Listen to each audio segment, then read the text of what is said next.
দেখুন এখানে কিন্তু আপনার ডিম চপ, আলু চপ, রসুন চপ, চিংড়ি চপ বিভিন্ন ধরনের এখানে চপ পাবেন। যারা দেখেন এখানে চপ কিভাবে তৈরি হয়, ডিম চপ কিভাবে তৈরি হয়।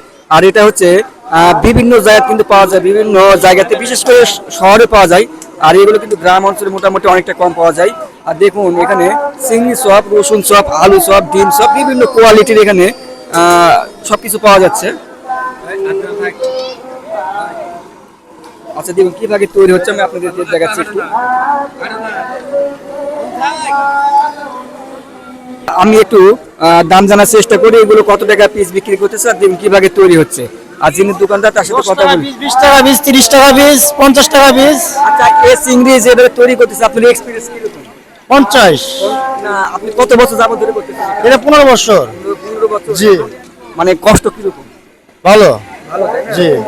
আচ্ছা আপনি এগুলো কোথায় কোথায় আমাদের তো দোকানে বসে বিশেষ আমরা শহরে বিক্রি করি। বিক্রি করেন তাই না? শহরে। শহরে তাই না? আচ্ছা, শহরে এগুলো মূলত বিক্রি হয় বেশি। আর দেখুন কিভাবে তৈরি হচ্ছে, যারা দেখেনি যে কিভাবে তৈরি হয় এগুলো আমি আপনাদেরকে দেখাচ্ছি। দেখুন তেলের মধ্যে ছাড়া হচ্ছে কিভাবে তৈরি করা হচ্ছে। ওয়া অসাধারণ দারুণ গাইস। দেখুন কিভাবে তেলের মধ্যে ছাড়া হচ্ছে। ওয়া অসাধারণ। 15 টাকা, 10 টাকা, 30 টাকা পিস। আচ্ছা দেখুন এগুলো হচ্ছে চিংড়ি চপ। ওয়া অসাধারণ। দেখতে পাচ্ছেন গাইস চিংড়ি চপ।